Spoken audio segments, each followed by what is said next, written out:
के चक्षौरी भैया अरे माना फुलरे अरे अरे म्हणतो आपण गर्भन खुंडायला की माता पिता का दुलायला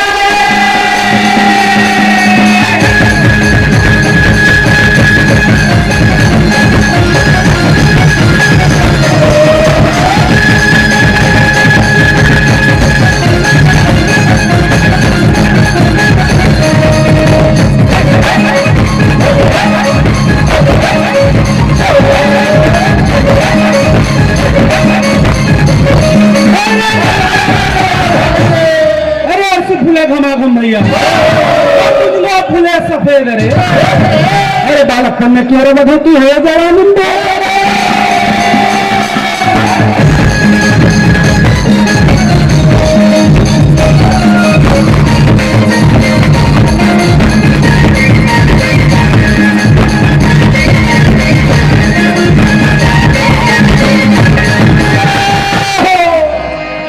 अरे राम नगरी है राम के संगी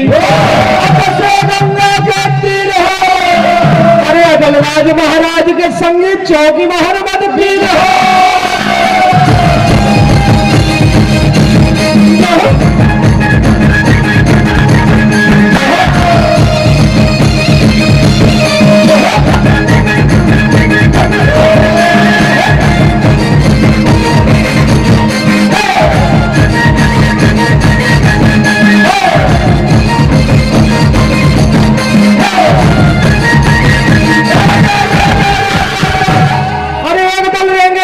भैया एक दल रहेंगे ऊँट रे अरे एक दल रहेंगे मोर रंग झरोखा के चमके चारे फूट गए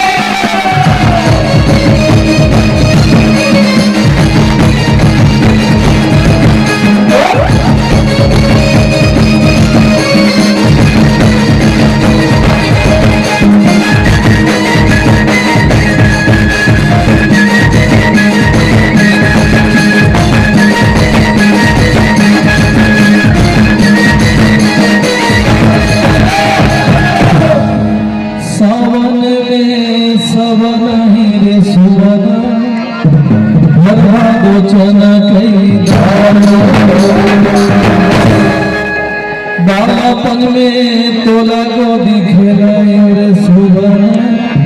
बाहे में कदई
सुपारी के तोरा न मालिक